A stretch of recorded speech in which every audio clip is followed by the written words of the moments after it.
জয় শ্রীকৃষ্ণ। বন্ধুরা, আপনারা কি জীবনে সফল হতে পারছেন না? পদে পদে নানা বিপদের সম্মুখীন হচ্ছেন, কি করব ভেবে পাচ্ছেন না?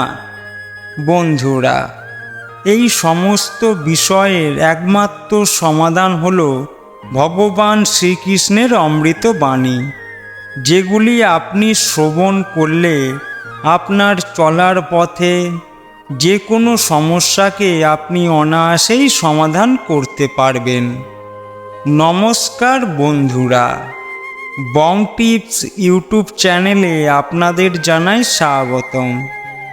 আপনারা যদি আমাদের চ্যানেলটি এখনও সাবস্ক্রাইব না করে থাকেন, তাহলে এখনই সাবস্ক্রাইব করুন, জীবন বদলে যেতে পারে।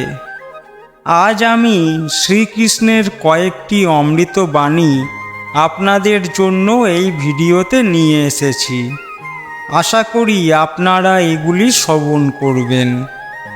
তাহলে চলুন ভিডিওটি শুরু করা যাক। জয় শ্রীকৃষ্ণ। জীবনে ভালো আর মন্দ দুটোই বিরাজমান। জীবনের গতি কারোর ইচ্ছায় চলে না, তাই খারাপ সময় এলে ধৈর্য ধরা উচিত। ভগবান শ্রীকৃষ্ণ এই কথাই বলেছেন, জীবনে যা হয় তা ভালোর জন্যই হয়। ভুল বুঝবেন না, সব কিছুতেই শান্ত থাকুন এবং যুক্তিযুক্তভাবে চিন্তা করুন। এটি আপনার সন্দেহজনক মন যা আপনাকে বিরক্ত করছে, অন্যদের না। আপনি যদি মনে করেন ঈশ্বর আপনার প্রার্থনায় উত্তর দিচ্ছেন না, শুধু মনে রাখবেন ঈশ্বর আপনার ব্যথা অনুভব করেন। জয় শ্রীকৃষ্ণ। আপনার হৃদয়ের কথা শুনুন এবং সিদ্ধান্ত নিন। অন্যের পরামর্শে বিভ্রান্ত হবেন না। আপনার হৃদয়ের কণ্ঠ আপনার কণ্ঠস্বর। ভগবান শ্রীকৃষ্ণ বলেছেন, তিনটি জিনিস চলে গেলে আর ফিরে আসে না: সময়, কথা ও সুযোগ।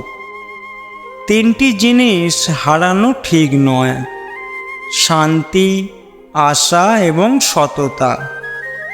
তিনটি জিনিসে পতন অনিবার্য: অহংকার, মিথ্যা আর হিংসা। তিনটি জিনিস খুব দামি: ভালোবাসা, আত্মবিশ্বাস এবং বন্ধুত্ব। জয় শ্রীকৃষ্ণ। ভিডিওটি যদি আপনাদের ভালো লেগে থাকে তাহলে একটি লাইক দেবেন এবং বন্ধুদের সাথে শেয়ার করবেন। আর আমার চ্যানেলে নতুন হয়ে থাকলে চ্যানেলটি সাবস্ক্রাইব করুন। ভিডিওটি দেখার জন্য অসংখ্য ধন্যবাদ। ভালো থাকবেন।